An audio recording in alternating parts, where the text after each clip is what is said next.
Right, అది వరద బాధితుడిని పరిశీలించడానికి వెళ్ళినప్పుడు అటాక్ అయ్యింది. మాజీ మంత్రి హరీష్ రావుతో పాటు ఇన్ఫాక్ట్ మాజీ మంత్రులు సబితా ఇంద్రారెడ్డి కూడా పర్యటనకు వెళ్లారు. ఈ నేపథ్యంలో ఆ వెహికల్ మీద అటాక్ అయిన తర్వాత ఫస్ట్ రియాక్షన్ మీరు చూస్తున్నారు హరీష్ రావుది. ఖమ్మంలో ఉద్రిక్తత చోటు చేసుకుంది. ఆ ఉద్రిక్తత నేపథ్యంలో ఆయన మాట్లాడారు. వరద బాధితులకు సంబంధించి కూడా ఆయన చెప్పుకొచ్చారు. ప్రభుత్వ వైఫల్యం అంటూ ఆయన చెప్పుకొచ్చారు. అఖిల పక్షాన్ని తీసుకువెళ్ళని కూడా ఆయన అన్నారు. కానీ ఒక్కసారి అటాక్కి సంబంధించి విజువల్స్ మీరు చూపించే ప్రయత్నం చేస్తుంది ఆర్టీవీ. అదిగో అదే ఆ వెహికల్ మీదే మీరు చూస్తే కనుక ఎక్కడైతే హరీష్ రావుకి అవసరమైతే మంత్రులు కూర్చుంటారో అక్కడ ఎగ్జాక్ట్గా రాయితో దాడి జరిగింది. ఇన్ఫాక్ట్ అదిగో అదిగో మీరు చూడొచ్చు. అదిగో కారులో హరీష్ రావు అక్కడ ఉన్నారు. ఆయన ఎక్కడైతే కూర్చున్నారో కరెక్ట్గా అదే స్పాట్కి సంబంధించి ఎదురుగా అద్దం మీద దాడి జరిగింది. మీరు విజువల్స్ చూస్తే కనుక అదిగో అదిగో అదిగో అక్కడే అదిగో అదే హరీష్ రావు కారులో కూర్చున్నారు.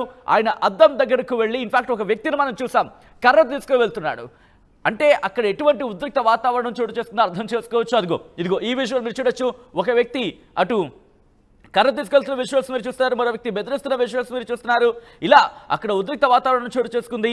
అలా వెళ్తున్న నేపథ్యంలోని ఇటు మాజీ మంత్రులు హరీష్ రావు అలాగే సబితా ఇంద్రారెడ్డి వీళ్ళిద్దరూ ఇన్ఫాక్ట్ పువ్వాడు కూడా ఉన్నట్టుగా తెలుస్తోంది. వీళ్ళందరూ అదిగో ఆ విజువల్ మీరు చూడొచ్చు. అక్కడ మంత్రి ఇన్ఫాక్ట్ మాజీ మంత్రి సబితా ఇంద్రారెడ్డి కూడా ఉన్నారు.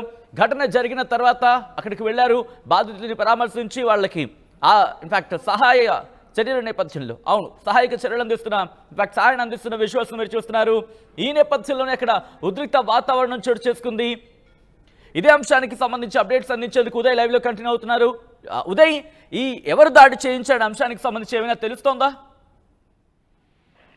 ఇప్పటి వరకు మనకు అందుతున్న సమాచారం మేరకు కాంగ్రెస్ కార్యకర్తలు తమపై దాడి చేశారంటూ బీఆర్ఎస్ నేతలు బహిరంగంగా ఆరోపించినటువంటి సిచ్యువేషన్ అయితే ఉంది. అయితే వాళ్ళైతే ఎవరైతే హరీష్ రావు వెహికల్ పై వాహనంపై కాన్వాయ్ పై దాడి చేశారో వాళ్ళంతా కూడా ముగ్గురు యువకులుగా మనకి సమాచారం అవుతుంది. ఒకరు బాబా, ఒకరు యాకూబ్, మరొకరు లక్ష్మణ్ గా ప్రస్తుతం మనకైతే సమాచారం అవుతుంది. దీనికి సంబంధించి ఇప్పటికే పోలీసులు రంగ ప్రవేశం చేశారు. జరిగిన ఘటన ఇప్పటికే ఖమ్మం సిపి సునీల్ దత్ కూడా ఈ అంశంపై ఆరా తీస్తున్నారు. అక్కడ ఘర్షణ ఏ విధంగా జరిగింది, ఎవరెవరు కాన్వాయ్పై రాళ్లురువే ప్రయత్నం చేసిన అంశంపై ఇప్పటికే పోలీసులు కూడా హై అలర్ట్ అయి పూర్తి స్థాయిలో నిందితులను అదుపులోకి తీసుకొచ్చుకునే ప్రయత్నం అయితే చేసినటువంటి సిచ్యువేషన్. మరోవైపు బీఆర్ఎస్ చాలా స్పష్టంగా తమపై కాంగ్రెస్ గూండాలే దాడి చేశారంటూ విమర్శల వర్షం, ఆరోపణల వర్షం కూడా కురిపిస్తున్న సిచ్యువేషన్. ఏదైనా హై టెన్షన్ వాతావరణం మధ్య ప్రస్తుతం ఖమ్మం నగరంలో మున్నేరు వరద బాధితుల సహాయక చర్యలో ప్రస్తుతం హరీష్ రావు మళ్ళీ పాల్గొంటానంటూ కూడా ఇప్పటికే చెప్తున్నారు. మరిన్ని గ్రామాలను సందర్శిస్తాను, మరిన్ని కాలనీలు సందర్శిస్తాను, ఎవరు అడ్డం వచ్చినా ఖచ్చితంగా మున్నేరు వరద బాధితుల సహాయానికి సంబంధించిన చర్యలతో పాటు వాళ్ళ ఆర్తనాదాలు వింటూ వాళ్ళకు కొంత భరోసా నింపే ప్రయత్నం ప్రతిపక్షంగా తాము చేస్తామని ఇప్పటికే హరీష్ రావు మీడియా సమావేశాన్ని కూడా వెల్లడించినటువంటి సిచ్యువేషన్. ఏదేమైనా ఖమ్మంలో బీఆర్ఎస్ వర్సెస్ కాంగ్రెస్ మధ్య కొంత హై టెన్షన్ వాతావరణం నెలకొంది. ఒకవైపు కాంగ్రెస్ గుండాలే తమపై దాడి చేశారంటూ ఒకవైపు బీఆర్ఎస్ చాలా స్పష్టంగా చెప్తుంటే కాంగ్రెస్ నేతలు కూడా ఇప్పుడిప్పుడే స్పందిస్తున్నటువంటి సిచ్యువేషన్ ఉంది. ఖచ్చితంగా ఇది వరద బాధితులే హరీష్ రావు పై దాడి చేశారని కాంగ్రెస్ విమర్శిస్తుంది.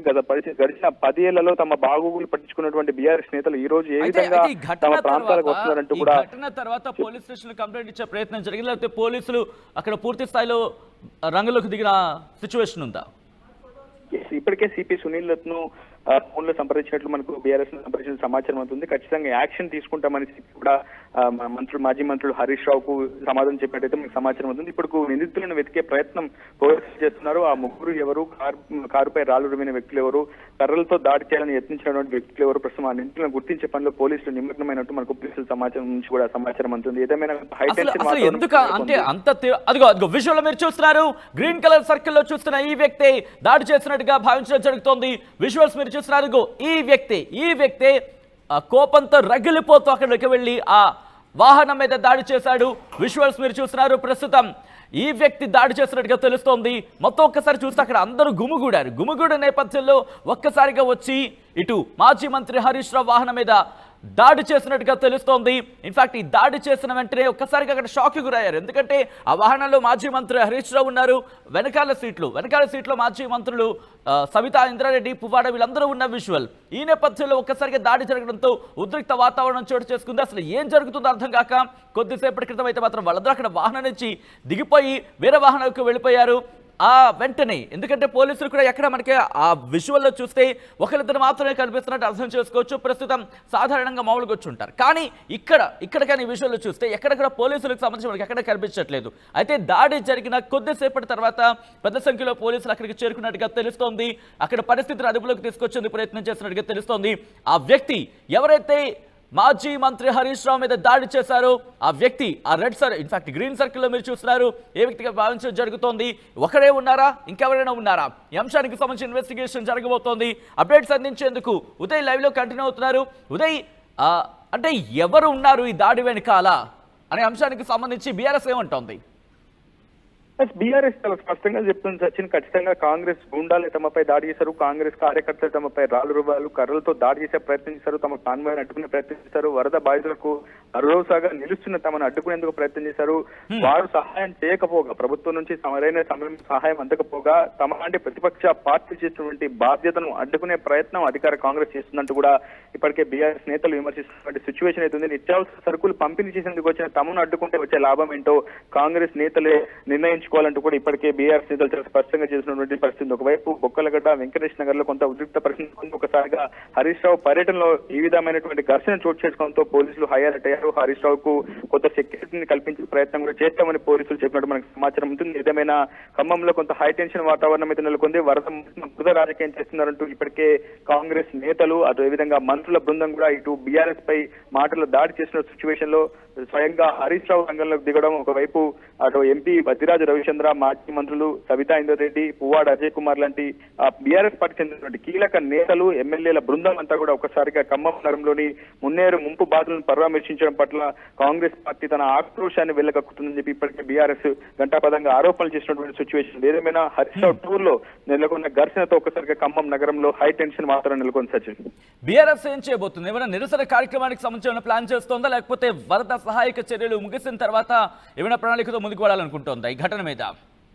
అకస్మాత్తుగా జరిగినటువంటి ఈ దాడితో బీఆర్ఎస్ ఒకసారిగా నిర్ఘాంతపోయిందని చెప్పుకోవాలి. ఎందుకంటే ఈ స్థాయిలో దాడి జరుగుతుందని కానీ రాళ్లు రువ్వడం వంటి కావచ్చు, కర్రలతో దాడి చేసేందుకు ఎవరు గుర్తులేని వ్యక్తులు యత్నిస్తారన్న ఒక ఆలోచన కూడా బీఆర్ఎస్ కి రాలేదు. కానీ అకస్మాత్తుగా జరిగినటువంటి దాడితో ఒకసారిగా బీఆర్ఎస్ కూడా హై అలర్ట్ అయింది. ఇప్పటికే కార్యకర్తలతో హరీష్ రావు మాట్లాడడం జరిగింది. బీఆర్ఎస్ ఖమ్మం జిల్లా పార్టీ కార్యాలయంలో సమావేశం నిర్వహించినారు. మీడియాని అడ్రస్ చేసిన తర్వాత వరద ముంపు బాధితులకు సంబంధించినటువంటి అంశంలో సహాయక చర్యలను పార్టీ తరఫున కొనసాగించాలని కేసీఆర్ ఆదేశించినట్లు, ఖచ్చితంగా పార్టీ తరఫున కూడా పూర్తి స్థాయిలో ఎక్కడికక్కడ కార్యకర్తలు, శ్రేణులు వరద ముంపు బాధితులకు అండగా ఉండాలని హరీష్ రావు పార్టీ నాయకత్వంతో పాటు కార్యకర్తలను, శ్రేణులను కూడా అడ్రస్ చేసినటువంటి సిచ్యువేషన్ అయింది. ఖచ్చితంగా వరద ముంపు తగ్గే వరకు పూర్తిగా సహాయక చర్యలను ప్రభుత్వం కొనసాగించకపోయినా ప్రతిపక్ష పార్టీ బాధ్యతగా బీఆర్ఎస్ పార్టీ శ్రేణులు కథనంలో ఉండి ముంపు ప్రాంతం వాసులకు అండగా ఉండాలని ప్రయత్నించండి. ఇదే అంశానికి సంబంధించి మాజీ మంత్రి కేటీఆర్ కూడా రియాక్ట్ అయ్యారు. ఆయన ఏమన్నారంటే కనుక ఖమ్మంలో కాంగ్రెస్ గూండాలపై దాడి, తీవ్ర ఆగ్రహం. ఇన్ఫాక్ట్ ఖమ్మంలో కాంగ్రెస్ గుండాల దాడిపై తీవ్ర ఆగ్రహం వ్యక్తం చేశారు కేటీఆర్ అంటూ కూడా ఇన్ఫాక్ట్ ఒక స్టేట్మెంట్ అయితే మాత్రం ఆయన నుంచి రావడం జరిగింది. బీఆర్ఎస్ నేతలపై దాడిని ఖండించారు కేటీఆర్. మాజీ మంత్రులు హరీష్ రావు, పువ్వాడ, సబితా ఇంద్రారెడ్డి వాహనాలపై దాడి చేయటం కాంగ్రెస్ అసహనానికి నిదర్శనం అన్నారు. ప్రజలకు సాయం చేయడం చేతకాక సాయం చేస్తున్న వాళ్ళను చూసి ఓర్వలేకి ఈ దాడికి తెగబడ్డారంటూ కూడా ఆయన చెప్పుకొచ్చారు. మీరు ప్రజలను నిర్లక్ష్యం చేస్తే వారికి అండగా ఉండడమే తప్ప అంటూ కూడా ప్రశ్నించారు ఆయన. ప్రజలకు సేవ చేయడమే చేత కాదు, సేవ చేసే వాళ్ళపై మాత్రం దాడి చేయటమా అంటూ సిగ్గుచేటు అంటూ కూడా ఆయన చెప్పుకొచ్చారు. ఈ దాడికి ముఖ్యమంత్రి సహా కాంగ్రెస్ ప్రభుత్వం బాధ్యత వహించాలన్నారు. ఇలాంటి ఎన్ని దాడులు చేసినా సరే ప్రజల వద్ద బీఆర్ఎస్ శ్రేణులను వెళ్లకుండా ఆపలేరన్నారు మాజీ మంత్రి కేటీఆర్. కాంగ్రెస్ చేత కాని దద్దమ్మ పాలనను ప్రజలు గమనిస్తున్నారంటూ కూడా చెప్పుకొచ్చారు ఆయన. మీకు సరైన సమయంలో బుద్ధి చెప్పడం ఖాయమంటూ కూడా ఆయన చెప్పుకొచ్చారు. మాజీ మంత్రి హరీష్ రావు మీద జరిగిన దాడిని ఖండించారు కేటీఆర్. ఒకసారి విజువల్స్ మీరు చూస్తున్నారు. ఖమ్మంలో ఈరోజు మున్నేరు వాగు బాధితుని పరామర్శించడానికి, వాళ్ళకి ఆర్థిక సాయం కావచ్చు, లేకపోతే వాళ్ళకి సాయం అందించేందుకు అక్కడికి వెళ్లారు మాజీ మంత్రి హరీష్ రావు. అలాగే సబితా ఇంద్రారెడ్డి, పువ్వాడ అజయ్తో పాటు మరికొంతమంది బీఆర్ఎస్ శ్రేణులు. విజువల్స్ మీరు చూస్తున్నారు, సాయం అందించేందుకు వెళ్లారు.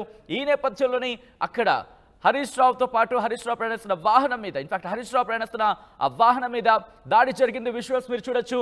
ఎంత తీవ్రమైన దాడి అర్థం చేసుకోవచ్చు. సాధారణంగా ఎమ్మెల్యేలు కావచ్చు, మాజీ మంత్రులు కావచ్చు, వీళ్ళు వెళ్ళే వాహనాలు వీళ్ళు ప్రయాణించే వాహనాలు బుల్లెట్ ప్రూఫ్గా ఉంటూ ఉంటాయి, చాలా సెక్యూర్గా ఉంటూ ఉంటాయి. కొన్ని సందర్భాల్లో ఒకవేళ బుల్లెట్ ప్రూఫ్ కాకపోయినా సెక్యూర్డ్గా ఉంటాయి. అంటే అంత వేగంగా దాడి బుల్లెట్ వచ్చినా కూడా తట్టుకోగల కెపాసిటీ ఒక్కోసారి ఉంటూ ఉంటుంది. సో అటువంటి సినారియోలో రోజు జరిగిన దాడికి సంబంధించి విషయాలు మీరు చూడొచ్చు. మరీ ముఖ్యంగా ఎక్కడైతే హరీష్ రావు కూర్చుంటారో అక్కడ ఆ ప్లేస్ దగ్గరికి వెళ్ళి ఆ ఎదురుగా ఉన్న అద్దం మీద దాడి చేశారు. ఆ దాడితో ఒక్కసారిగా బీఆర్ఎస్ శ్రేణులు ఉలిక్కిపడ్డారు. అక్కడ ఉద్రిక్త వాతావరణానికి దారితీస్తుంది. ఒక ఇద్దరి మధ్య వాగ్వాదం జరిగింది ఈ ప్రమాదానికి సంబంధించి. అవును, ఈ ఘటనకు సంబంధించి ఇన్ఫాక్ట్ ఈ ఘటనలో ఎవరికైనా గాయాలయ్యాయా, మరి ముఖ్యంగా అక్కడ పరిస్థితి ఎలా ఉంది, ఇంకా ఉద్రిక్తత కొనసాగుతుందా తెలుసుకునే ప్రయత్నం చేద్దాం. మా ప్రతినిధి ఉదయ్ ఇన్ఫాక్ట్ ఫోన్ లైన్లో కంటిన్యూ అవుతున్నారు. ఉదయ్, ప్రస్తుతం పరిస్థితి అదుపులోకి వచ్చిందా లేకపోతే ఇంకా ఉద్రిక్త వాతావరణం కొనసాగుతోంది అక్కడ?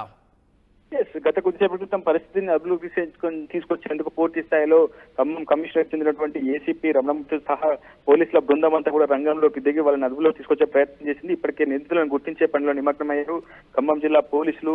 ఖచ్చితంగా ఎవరెవరు రాళ్ల దాడిలో పాల్గొన్నారు, ఎవరెవరు కర్రలతో దాడి చేసేందుకు యత్నించారు, ముందస్తుగా జరిగిందా, ఈ అంశాలపై ఆరా తీస్తున్నారు. అసలు ఇంటెలిజెన్స్ వ్యవస్థ ఉందా లేదా అనే అంశంపై కూడా బీఆర్ఎస్ పోలీసులను ప్రశ్నించినట్టు తెలుస్తుంది. ఎందుకు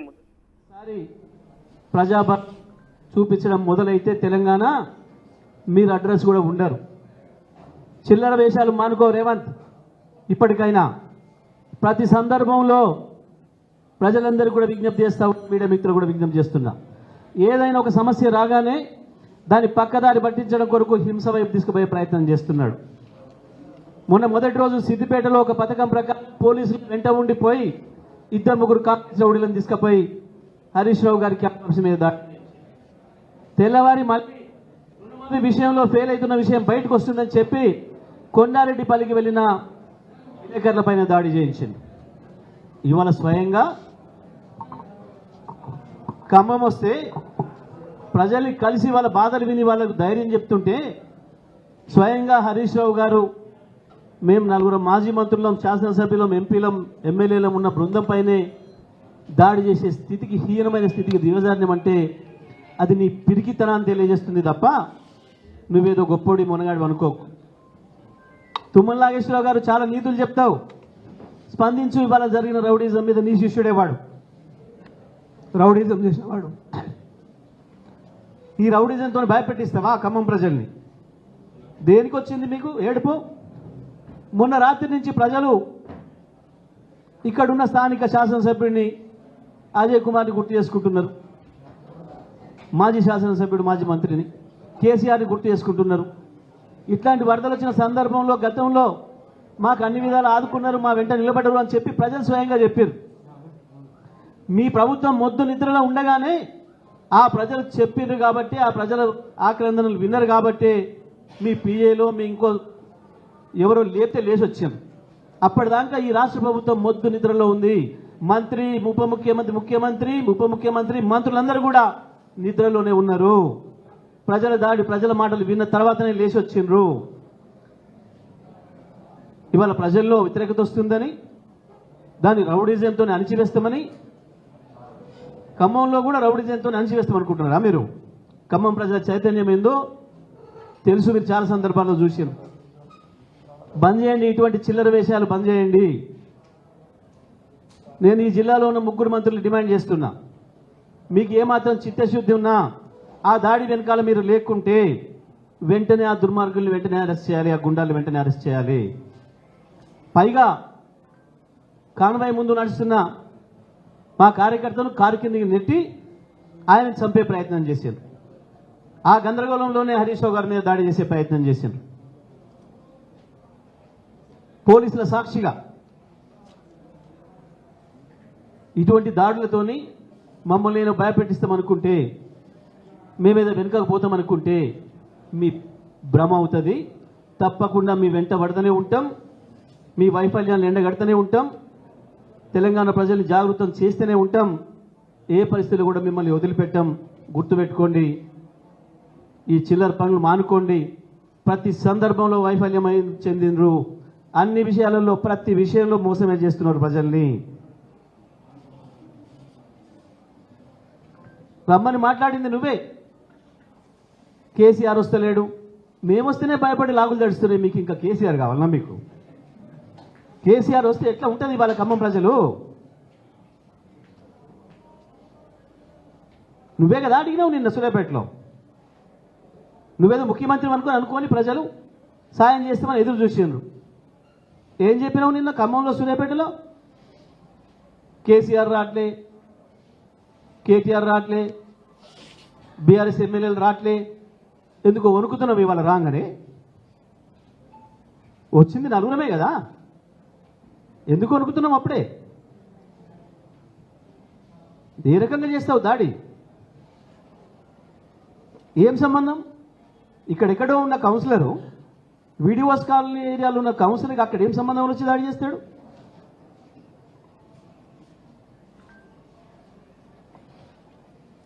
ముందు ప్రజల మీద దాడి చేసిరు, ఒకరి తలబలు కొట్టిండ్రు, స్థానికంగా ఉండే ప్రజలు వచ్చి మాట్లాడుతుంటే వెనక నుంచి రాళ్ళేసి, తర్వాత ఒక కార్బల కొట్టిండ్రు. చివరికి హరీష్ రావు గారు, మేము సబితా ఇంద్రారెడ్డి గారు, నేను, అజయ్ కుమార్ గారు, కౌశిక్ గారు కూర్చున్న కారు మీద కేసీఆర్ మనం హరీష్ రావు గారి ముఖం మీద కొట్టిన పద్ధతుల్లో వారు కూర్చున్న అద్దాన్ని పలగొట్టింది స్వయంగా సిఐ ముందట. మాకు తెలుసు ఈ చిల్లర వేషం నువ్వు ఎందుకు వేసినవో, విషయాన్ని పక్కదారి పట్టించాలి, వరదల విషయంలో మీ వైఫల్యాన్ని దాచిపెట్టుకోవాలి, ప్రజల నుంచి దృష్టి మరల్చాలి, స్వయంగా మేము బీఆర్ఎస్ ఎమ్మెల్యేల మీదే దాడి చేసినామని చెప్పి ఏదో భయపెట్టాలి అన్న మీ చిల్లర ఆలోచన ఇది మమ్మల్ని ఏం భయపెట్టలేదు, మమ్మల్ని ఏం ఆపలేదు. ఖమ్మంలో మా నాయకుల్లో, మా కార్యకర్తల్లో, ఖమ్మం ప్రజల్లో కూడా భయపెట్టలేరు. ఈ రకంగా మానుకోండి, ఈ చిల్లర వేషాలు మానుకోండి. ఇప్పటికైనా దాడులను మేము ఏమైనా ప్రోత్సహించలే, కేసీఆర్ గారు ఎన్నటువంటి రానియలే, ఇప్పటి కూడా మేమేం రానియం, మళ్ళీ మేమేం ప్రతి దాడులు చెయ్యం. ఏ పద్ధతుల్లో చెప్పాలనో బుద్ధి ఆద పద్ధతుల్లో చెప్తాం, ప్రజలు చెప్పిస్తాం మీకు బుద్ధి ప్రజల చేత. మేము ఖమ్మం సిపిని కూడా డిమాండ్ చేస్తూ ఉన్నాం, వెంటనే దానిపైన విచారణ చేసి జరిగిన దాడికి బాధ్యులు ఎవరో వాళ్ళపైన చర్యలు తీసుకోవాలి. దాంట్లో పోలీసుల పాత్ర కూడా ఎంత మేరకు ఉందో చూడాలి, విచారణ చేయాలి. మీరు కలిసి వచ్చిండ్రు, ఉదయం నుంచి తిరుగుతున్న మా వెంట ఒక్క పోలీసు